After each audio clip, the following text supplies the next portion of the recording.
नमस्कार, अपना प्रदेश उत्तर प्रदेश उत्तराखंड देख रहे हैं आप। मैं हूं आपके साथ पूजा मोहन पांडे। बुलेटिन की शुरुआत बड़ी और अहम जानकारी के साथ। डीसीपी राम बदन सिंह की पीएमओ में शिकायत हुई है।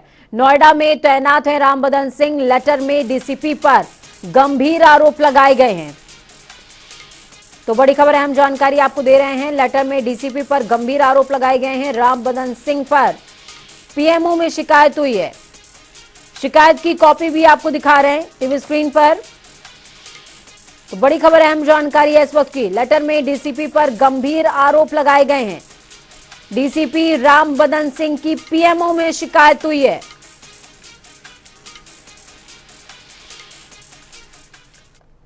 सीएम योगी आदित्यनाथ आज गोंडा के दौरे पर रहे, जहां पर उन्होंने मंडलीय समीक्षा बैठक की।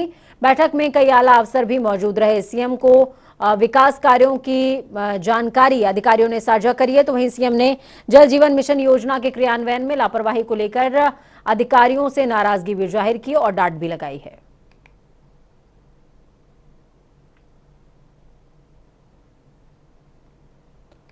पहली बार ऑल इंडिया पुलिस एथलीट की मेजबानी का मौका एसएसबी को मिला है। ये लखनऊ के लिए गौरव की बात है कि इसका आयोजन लखनऊ महानगर पुलिस लाइन में किया जा रहा है। 7 दिन तक चलने वाली प्रतियोगिता में करीबन 33 राज्यों और अलग अलग सशस्त्र बलों के करीबन 1400 खिलाड़ी हिस्सा ले रहे हैं। आपको बता दें कि कार्यक्रम का शुभारंभ मुख्यमंत्री योगी आदित्यनाथ ने किया। मुख्यमंत्री ने अपने अभिभाषण में कहा कि सभी खिलाड़ियों का यूपी की जनता और शासन की ओर से स्वागत करता। मुझे बड़ी खुशी और गर्व है कि एसएसबी को ऑल इंडिया एथलेटिक्स क्लस्टर को ऑर्गेनाइज करने की मेज़बानी मिली। ये एक बड़े गर्व की बात है, क्योंकि एथलेटिक्स सबसे बड़े इवेंट होते हैं और इसमें एथलेटिक्स के साथ साथ साइकिलिंग और खो खो भी है। और लकीली ये लखनऊ जो उत्तर प्रदेश की राजधानी है वहाँ पर हो रहा है। इसमें उत्तर प्रदेश पुलिस ने हमें बहुत सहयोग दिया है। इसके लिए मैं अपने को गौरवान्वित और भाग्यशाली मानती हूँ। कितने स्टेट की टीमें हैं इसमें, कितनी टीमें खेल रही हैं और कितने एथलीट हैं? इसमें 32 टीमें हैं, जिसमें राज्य सरकारों की है, केंद्र शासित प्रदेशों की है और केंद्रीय अर्धसैनिक पुलिस बलों की टीम है। इसमें तकरीबन 1377 खिलाड़ी महिला और पुरुष भाग ले रहे हैं। इसके साथ साथ जो अधिकारी, टेक्निकल स्टाफ और रेफरी हैं। इसमें 3 इंटरनेशनल लेवल के प्लेयर्स पार्टिसिपेट कर रहे हैं। 4 हैं, इनफैक्ट केरल से 3 हैं, एक मणिपुर से है और एक उत्तराखंड से है। तो वो अपना बेस्ट प्रदर्शन यहाँ करेंगे। ऐसे इसका समापन 25 तारीख को होगा। उत्तर प्रदेश के माननीय उप मुख्यमंत्री श्री ब्रजेश जी पाठक इसके समापन समारोह के प्रमुख अतिथि होंगे। मेजर ध्यानचंद के पुत्र श्री अशोक जी इसके विशिष्ट अतिथि होंगे। उत्तर प्रदेश की राजधानी लखनऊ में आज संकुल चैंपियनशिप का आयोजन किया गया। सबसे बड़ी बात है कि एसएसबी को इस बार आयोजन का मौका मिला है। करीब 33 से ज़्यादा राज्यों की यहाँ पर पुलिस और अलग अलग जो बटालियंस हैं, चाहे पीएससी की हों, चाहे वो अर्धसैनिक बल हों, सभी लोगों की जो खेल की जो इकाइयाँ हैं उन्होंने आज यहाँ पर हिस्सा लिया। कुछ देर पहले ही मुख्यमंत्री योगी आदित्यनाथ भी यहाँ पर पहुँचे थे और उन्होंने भी अभिभाषण में कहा है कि जिस तरह से खेल कौशल और उनकी निखरता है उससे, इसलिए इस तरह के आयोजन होते रहने चाहिए। तो फिलहाल इसी तरह का आयोजन किया गया और एसएसबी को इस बार मौका मिला है। और सबसे बड़ी बात है कि लखनऊ में आयोजन हुआ और सभी खिलाड़ी यहाँ पहुँचे। डीजी एसएसबी जो हैं वो भी यहाँ पर थी और उन्होंने भी कहा है कि ये बड़ी बात है कि एसएसबी को मौका मिला और खासकर इस तरह का आयोजन लखनऊ में हो रहा है। 1300 से ज़्यादा खिलाड़ी इसमें शामिल हुए हैं। खो खो और कबड्डी जैसे खेल भी शामिल किए गए हैं इसमें, क्योंकि ये अब हिस्सा बन चुके हैं और इसमें पीएससी में अभी कुछ खेल पहली बार ही जुड़े हैं, उनको भी इसमें शामिल किया गया। और इस पीएससी के ग्राउंड में ही आप देखेंगे कि यहाँ पर ये खिलाड़ी अपना प्रदर्शन करेंगे और 25 मार्च को इसका आयोजन होगा। उसके बाद करीब 7 दिन ये चैंपियनशिप चलनी है और इसी ग्राउंड में सभी जो प्रतिभागी हैं अपना प्रदर्शन करेंगे अपने खेल का। और उसके बाद जो चुने जाएंगे उनको पुरस्कृत किया जाएगा। उसमें डिप्टी सीएम ब्रजेश पाठक इस कार्यक्रम के जो अंतिम दिन यहाँ पर पहुँचेंगे, समापन के दिन वो चीफ गेस्ट के तौर पर यहाँ मौजूद रहेंगे। बड़ा आयोजन माना जा रहा है। लखनऊ के लिए खासकर गौरव की बात है कि इस तरह का आयोजन लखनऊ में हो रहा है। कैमरा पर्सन रियाज के साथ प्रखुद की द्विवेदी, जनता टीवी, लखनऊ। यूपी में बेमौसम बारिश और कई स्थानों पर गिरे ओले के बाद अब मौसम का मिजाज तब्दील हो गया है। आपको बता दें, फिरोजाबाद और आगरा में बारिश के बाद अब चारों तरफ घने कोहरे की चादर छा गई है। कोहरे से किसानों के सामने एक और मुसीबत खड़ी हो गई है। तो वहीं रुद्रप्रयाग की अगर बात करें तो बाबा के धाम में जमकर बर्फबारी हुई, जिस वजह से यात्रा व्यवस्थाओं पर असर पड़ रहा है। यानी कि उत्तर प्रदेश हो या फिर उत्तराखंड, हर तरफ मौसम ने त्राहिमाम मचाया हुआ है और मौसम के इस कहर के बाद किसान परेशान हैं।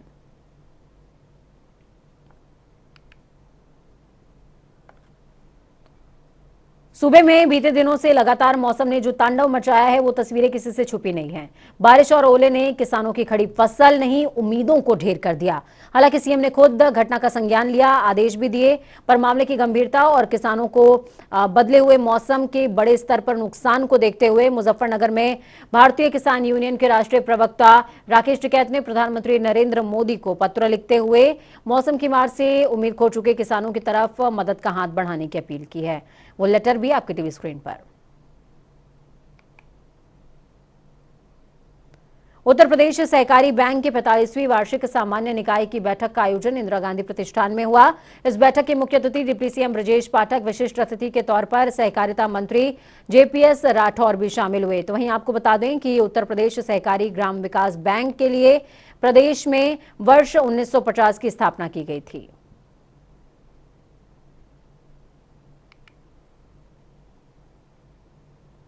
जेल मंत्री धर्मवीर प्रजापति ने प्रेस कॉन्फ्रेंस की, जिसमें उन्होंने जानकारी देते हुए बताया कि प्रदेश की जेलों में क्षमता से ज्यादा बंदी होने की बार बार सूचना मिल रही है, जिसके बाद नई जेलों के निर्माण का फैसला लिया गया है।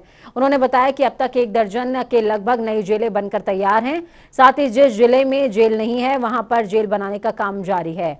तो वहीं 80 से 90 बैरकों का निर्माण कराया जा रहा है। जेल मंत्री धर्मवीर प्रजापति ने कहा कि पीसी प्रदेश में बनाई जा रही है नए जेलें।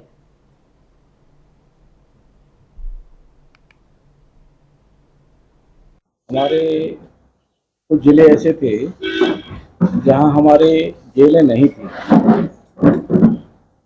पिछले 5 साल का कार्यकाल माननीय मुख्यमंत्री जी का, उसमें से प्रक्रिया उसी में शुरू हुई और जमीन लगभग हम ले चुके थे और जमीनों की प्रक्रिया पूरी होने के बाद में नई जेलों का निर्माण शुरू होने। हरदोई में बाल विकास और पुष्टाहार विभाग के आयोजित पोषण पखवाड़े के तहत कार्यक्रम में पहुंची उच्च शिक्षा राज्य मंत्री रजनी तिवारी ने कांग्रेस और समाजवादी पार्टी पर जमकर निशाना साधा। उन्होंने कहा, भारतीय जनता पार्टी राहुल और प्रियंका को विश्वास नहीं दिलाना है, जनता को विश्वास दिलाना है। जनता को भाजपा पर पूरा भरोसा है। साथ ही उन्होंने अखिलेश पर निशाना साधते हुए कहा कि अखिलेश को राजनीति विरासत में मिली है, वो क्या जाने कि सेवा का क्या भाव होता है।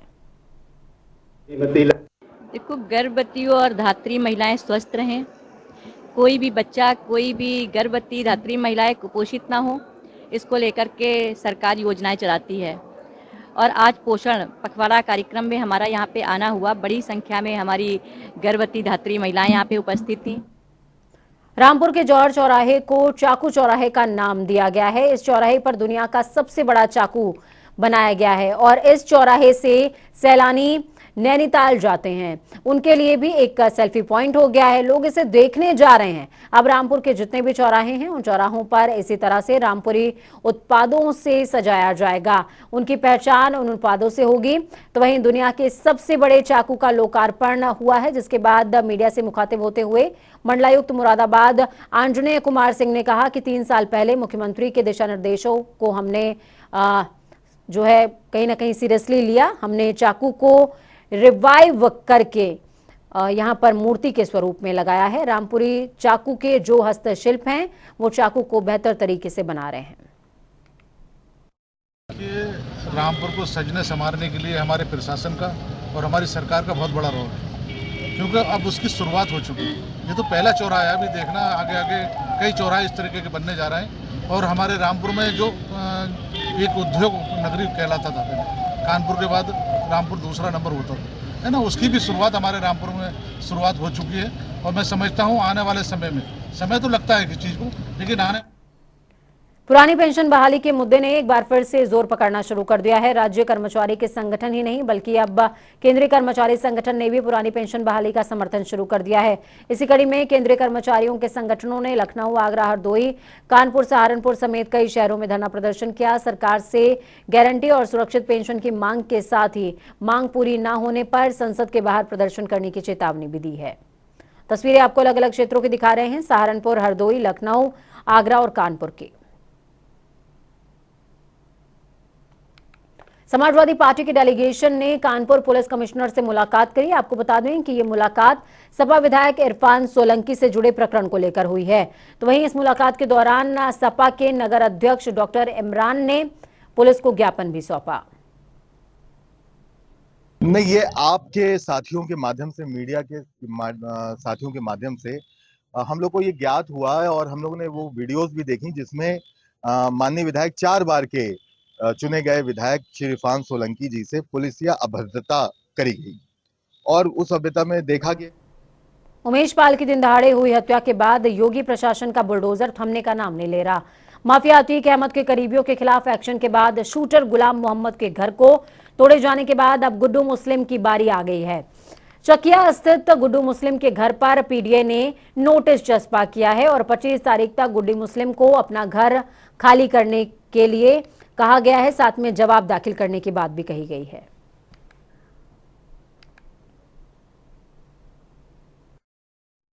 उमेश पाल हत्याकांड में जहां बाहुबली पूर्व सांसद अतीक अहमद के बेटे असद समेत गुड्डू मुस्लिम, गुलाम और अन्य लोग शामिल थे, जिसके बाद पुलिस ने ताबड़तोड़ कार्रवाई की। जहां 3 से 4 ध्वस्तीकरण की कार्रवाई की तो 2 को मुखबिर में ढेर कर दिया। तो वहीं गुड्डू मुस्लिम जो कि मुख्य अभियुक्त था, जिसने बमबाजी की थी, जिसमें राघवेंद्र का हाथ उड़ गया था और सिपाही राघवेंद्र की मौत भी हो गई थी।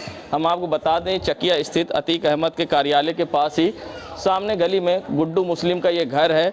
करीब ये 3 मंजिला बना गुड्डू मुस्लिम का घर है। जिस गुड्डू मुस्लिम, ये वही गुड्डू मुस्लिम है जिसने ताबड़तोड़ बम बरसाए थे और यहाँ पर आज पीडीए के द्वारा नोटिस चस्पा की गई है। आपको दिखा दें, इस नोटिस में साफ तौर पे लिखा हुआ है कि 14/15 के तहत कार्रवाई की जा रही है और इनको 25 तारीख तक का समय दिया गया है अपना जवाब देने के लिए। ऐसे में अगर ये जवाब नहीं दे पाते हैं तो ध्वस्तीकरण की कार्रवाई होगी। साथ ही यहाँ पर आपको एक चीज़ और बता दें कि ध्वस्तीकरण की कार्रवाई के लिए गली इतनी पतली है कि यहाँ पर बुलडोजर तो नहीं पहुँच सकता, या तो हथौड़ा या फिर यहाँ पर सीलिंग की ही कार्रवाई हो सकती है। ये गुड्डू मुस्लिम वही है शख्स जिसने पूरे हत्याकांड में पूरी तरह से बम बरसाया था और बम बरसा के अफरा तफरी का माहौल पैदा कर दिया था, दहशत पैदा कर दी थी।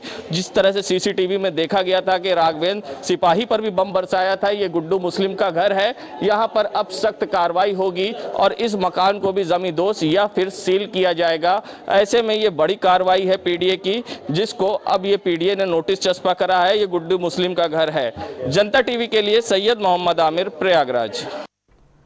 तो वहीं सहारनपुर में मंडी क्षेत्र का टॉप 10 घोषित हिस्ट्री सीटर शहजाद उर्फ भूरा एनकाउंटर के डर से खुद थाने पहुंच गया। साथ ही उसने गले में लिखकर डाला हुआ था कि साहब माफ कर दो, अब जुर्म नहीं करूंगा। तो वहीं बरेली की अगर बात करें तो अशरफ के गुर्गे लल्ला गद्दी ने कल रात खुद को एसओजी के हवाले कर दिया है। जेल में बंद अशरफ से अवैध मुलाकात के मामले में लल्ला गद्दी फरार चल रहा था। आपको बता दें, लल्ला गद्दी ने कोर्ट में सरेंडर के लिए भी अर्जी डाल रखी थी। तस्वीरें आपको 2 दिखा रहे हैं। देखिए किस तरीके से बुलडोजर की कार्रवाई से अपराधियों में खौफ है, प्रशासन की कार्रवाई से खौफ है और अपराधियों ने सरेंडर किया। तस्वीरें 2 जगह की, सहारनपुर और बरेली।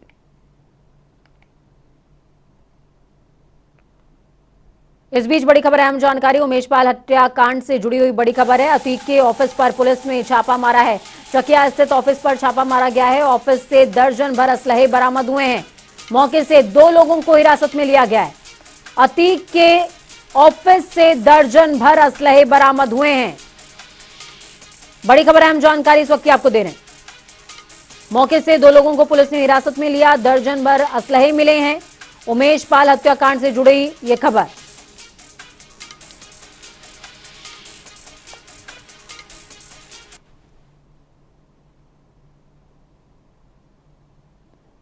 तस्वीरें आपको दिखा रहे हैं, ये सुपर एक्सक्लूसिव तस्वीरें हैं। अतीक अहमद के दफ्तर पर कार्रवाई हुई है और इस कार्रवाई में 1 दर्जन से ज्यादा असलहे बरामद हुए हैं।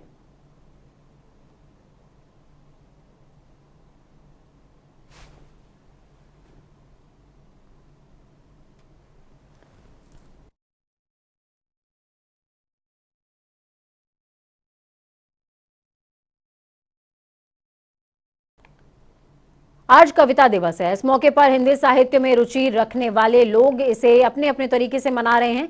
इसी कड़ी में पुलिस महकमे के कवि धर्मराज उपाध्याय उन्नाव क्राइम ब्रांच में बतौर इंस्पेक्टर पोस्टेड हैं। धर्मराज की लोकप्रियता अब पुलिस महकमे के अलावा देश भर में हो चुकी है। कई बड़े कार्यक्रमों में वो बतौर कवि शामिल हो चुके हैं। सोशल मीडिया पर उनके लाखों फैंस हैं। आज कविता दिवस पर उन्होंने जनता टीवी से खास बातचीत की। क्या कुछ कहा, आपको सुनाएंगे। आज कविता दिवस है और हमारे साथ पुलिस महकमे के एक ऐसे इंस्पेक्टर जो अपनी कविताओं को लेकर अक्सर चर्चा में रहते हैं। उन्नाव में पोस्टेड है क्राइम ब्रांच में, लेकिन इनकी चर्चा पूरे हिंदुस्तान में होती है। धर्मराज जी हैं हमारे साथ, धर्मराज उपाध्याय जी। आज कविता दिवस है। जी। कुछ ताज़ा सुनाइए पहले। सबसे पहले बहुत बहुत धन्यवाद आपको। और मैं आपको बताना चाहता हूं कि कविता क्या है। जो मैं सोचता हूं, जैसा मेरा विचार है कि कविता क्या है, कि जो कुरीत और अनाचार पर वार करे वो कविता है। जो कुरीत और अनाचार पर वार करे वो कविता है। बेबस और लाचारों को जो प्यार करे वो कविता है। ऊंच नीच की दूरी को जो पार करे वो कविता है। भारत माता की जो जय जयकार करे वो कविता है। अभी तो ये कविता पे बात हो गई। अभी हाल में हमने आपका होली पर एक गीत सुना, तो बहुत ज्यादा फेमस हो रहा है। वो होली पे 4 लाइन सुनाइए पहले। अभी होली चली रही है कि अपराधी बदमाश माफिया आज रहे थर्राए। अपराधी बदमाश माफिया आज रहे थर्राए। अरे बैठ जेल में सोच रहे कहीं गाड़ी पलट न जाए। जोगीरा सारा रा रा रा, जोगीरा सारा रा रा रा। कुछ और सुना दीजिए। तन झुलस भले जाए फिर भी, तन झुलस भले जाए फिर भी, अरमान हमेशा बाकी हो। यह जीवन जितनी बार मिले, परिधान हमेशा खाकी हो। ये धर्मराज जी हैं। देखिए, पुलिस महकमे में ऐसे बहुत सारे चेहरे हैं जिनको हम जानते हैं, जो कविताओं से जुड़े हैं, जो शेर व शायरी से जुड़े हुए हैं। लेकिन धर्मराज जी की बात इसलिए भी अलग हो जाती है क्योंकि अभी हाल ही में ये कई ऐसे फंक्शंस में गए हैं, कई ऐसे आयोजनों में गए हैं जो बड़े पैमाने पे हुए, वहाँ पर इनको बुलाया गया। जाहिर तौर पर ये बड़ी उपलब्धियाँ हैं पुलिस महकमे के लिए। भले ही मौका ना मिलता हो बहुत, क्योंकि जिस तरह की ड्यूटी रहती है उसमें वक्त निकाल कर इस तरह का लिखना पढ़ना ये कैसे हो पाता है, क्योंकि समय बड़ा कम होता है पुलिस के पास। हाँ, समय की कमी रहती है, लेकिन जब कोई लक्ष्य आदमी तय करता है कि हमें ये काम करना है तो ईश्वर उसको अवसर देते हैं। और मुक्तक जब अगर लिखना है, 4 लाइन का मुक्तक लिखना है, तो उसमें मुझे नहीं लगता बहुत ज़्यादा समय लगता है। अच्छा, कहीं आप जाते वाते होंगे, बड़े लोग आपसे मिलते होंगे, कैसा महसूस करते हैं? क्योंकि पुलिस की नौकरी में तो लोग गालियां देने लगते हैं एक दूसरे को। नहीं, गालियां कोई क्यों देगा? गालियां देने वाले गालियां गलत जो देते हैं वो देते हैं, कोई गाली क्यों देगा? हम भी तो, पुलिस अपना काम करती है, ऐसा थोड़ा कि मतलब कोई अपने मन से थोड़े कोई ड्यूटी करती है पुलिस। बहुत नीक लागत है, जैसे सभी मुहात हैं, प्यार करते हैं, जैसे आप आए हो, बड़ा नीक लागत है। तो देखिए, धर्मराज जी हैं, अपनी कविताओं को लेकर चर्चा में रहते हैं। कभी गाड़ी पलटने को लेकर, तो कभी पुलिस की जो खामियां हैं, जो पुलिस की ड्यूटी है, उसको लेकर भी इन्होंने कविताएं लिखी हैं। और सोशल मीडिया के चहेते स्टार हैं समझ लीजिए, क्योंकि जिस तरह से ये भोजपुरी में कविताएं कहते हैं, उससे इनकी जो इनकी प्रसिद्धि है वो लगातार बढ़ रही है। कैमरा पर्सन रियाज के साथ तौफीक किदवई, जनता टीवी, लखनऊ। उत्तराखंड राज्य आपदा प्रबंधन प्राधिकरण की तरफ से कार्यशाला का आयोजन किया गया। कार्यक्रम में मुख्यमंत्री पुष्कर सिंह धामी मुख्य अतिथि के तौर पर शामिल हुए। कार्यशाला में वैज्ञानिकों के साथ आपदाओं की रोकथाम और निस्तारण को लेकर विस्तार से चर्चा की गई है।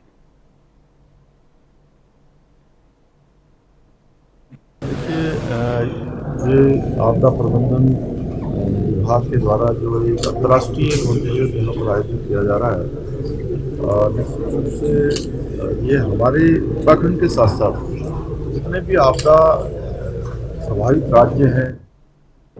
उत्तराखंड में लगातार हो रही बारिश से किसानों की उम्मीदें धराशायी हो गई हैं। बारिश ने ऐसा तांडव मचाया कि किसानों की खड़ी फसलें पूरी तरीके से बर्बाद हो गईं। किसानों की इस हालत को देखते हुए नेता प्रतिपक्ष यशपाल आर्या ने मुख्यमंत्री धामी को पत्र लिखा।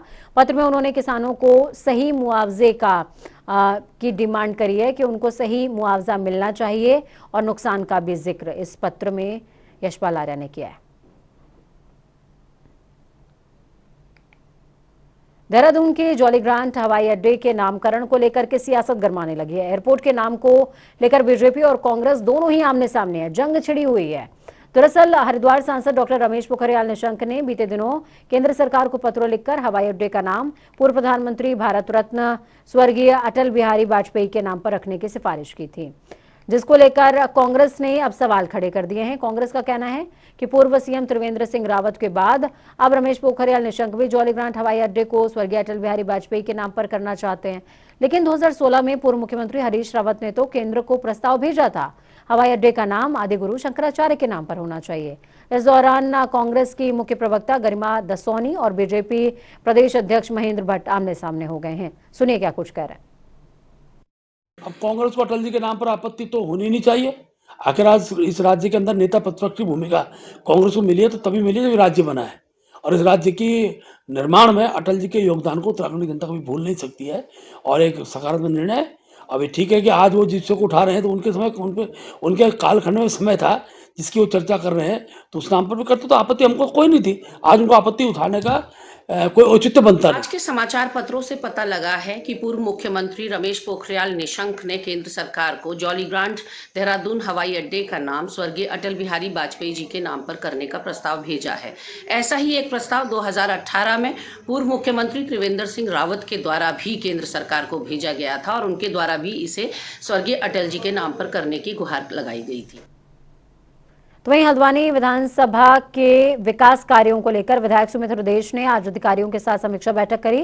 बैठक में लोक निर्माण विभाग, पेयजल और सिंचाई विभाग के अधिकारी मौजूद रहे। इस दौरान विधायक सुमित्र देश ने अधिकारियों से कहा कि हल्द्वानी के लिहाज से 2 विकास योजनाएं प्रमुख हैं, जिनमें 300 करोड़ की लागत से जू और 2000 करोड़ की लागत से रिंग रोड शामिल है।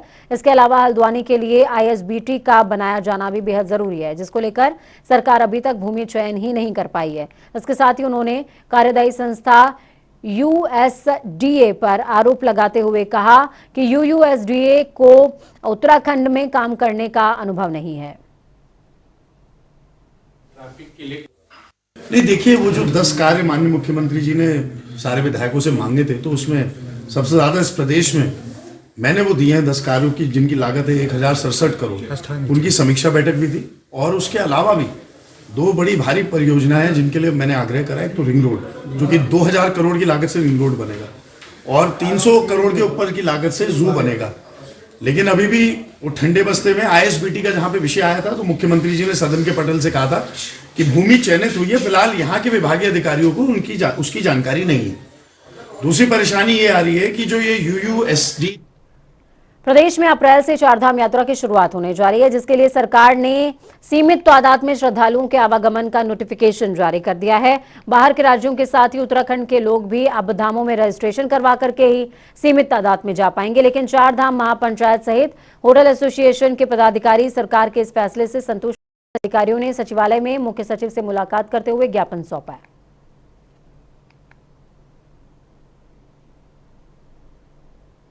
कार्यक्रम के तहत उत्तराखंड चारधाम तीर्थ पुरोहित महापंचायत के तत्वावधान में पर्यटन और तीर्थाटन गतिविधि से जितने भी लोग हैं, कारोबारी हैं, होटल व्यवसायी हैं, व्यापार संघ से जुड़े लोग हैं, उन सब ने हमारे आह्वान पर जो चारधाम यात्रा के मुख्य पड़ाव है, जोशी मठ है, आपका उत्तरकाशी है, बड़कोट है, रुद्रप्रयाग है, ऊखी मठ है और हरिद्वार, सब जगह पे हमने ज्ञापन प्रदर्शन किया और डीएम और संबंधित अधिकारियों के माध्यम से राज्य सरकार को 2 सूत्रीय हमने ज्ञापन प्रेषित किया है। जैसे कि आज मुख्य सचिव साहब से हम मिले हैं और ज्ञापन प्रेषित उनको किया गया है कि जो यात्रियों की जो लिमिट है उसको जो उन्होंने कर दिया है सरकार ने, हमने उनसे दरख्वास्त की है कि इसको बढ़ाया जाए, क्योंकि आज से पहले जब कम संसाधन थे तब भी चारधाम में वहाँ के प्रशासन द्वारा, वहाँ की मंदिर समितियों द्वारा उचित व्यवस्था की जाती थी। तो ये पहली बार ऐसा लग रहा है कि जैसे ऑनलाइन रजिस्ट्रेशन के माध्यम से सीमित किया जा रहा है।